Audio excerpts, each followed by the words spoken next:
আয়ুষ্মান ভারতের স্ট্যাটাস যদি আনআইডেন্টিফাই থাকে তাহলে কিভাবে নিজের কেওয়াইসি কমপ্লিট করবে? আমার নিজের ফর্মটি কিন্তু আনআইডেন্টিফাই ছিল, তো আমি কিভাবে নিজের কেওয়াইসি কমপ্লিট করলাম সম্পূর্ণ বিস্তারিত জানাবো আজকের এই ভিডিওতে। তো চলুন দেখে নিন কিভাবে আমি করলাম। সবার প্রথমে আপনারা এখানে আমার নামটি দেখে নিন এবং নামের পাশে আমার স্ট্যাটাসটি দেখে নিন যে আনআইডেন্টিফাইড ছিল, কিন্তু আমার বর্তমান স্ট্যাটাসটি দেখে নিন যেখানে পেন্ডিংয়ে কিন্তু চলে গেছে।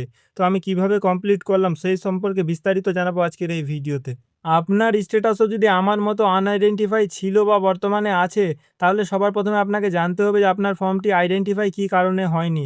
তো আইডেন্টিফাই না হওয়ার যে মেন কারণ হচ্ছে আপনার রেশন কার্ড এবং আধার কার্ডের মধ্যে নাম অথবা ডেট অফ বার্থের মিসম্যাচ। তো আমার ফর্মটি আনআইডেন্টিফাই থাকার কারণ হচ্ছে যে আমার রেশন কার্ড এবং আধার কার্ডের নামের বানানটি একটু মিসম্যাচ ছিল, যে কারণে আমার ফর্মটি কিন্তু আইডেন্টিফাই হয়েছিল না, বরং আনআইডেন্টিফাই থেকে গিয়েছিল।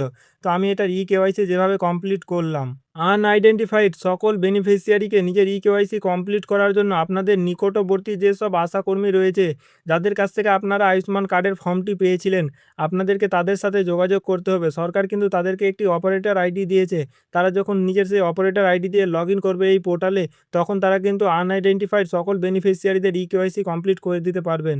তো এভাবেই কিন্তু আমি আমার আনআইডেন্টিফাই ফর্মটির কেওয়াইসিটি করেছি। তো আপনারাও চাইলে এভাবে কিন্তু আপনাদের কেওয়াইসিটি কমপ্লিট করে নিতে পারবেন। এবং এই ভিডিওটি যাদের প্রয়োজন আপনার বন্ধুবান্ধব এবং পরিবারের মধ্যে, তাদের সাথে অবশ্যই ভিডিওটি শেয়ার করে দেবে। যাদের স্ট্যাটাস আনআইডেন্টিফাই রয়েছে তারা কিন্তু কোনো মতেই নিজের কেওয়াইসি নিজের মোবাইল থেকে কমপ্লিট করতে পারবে না।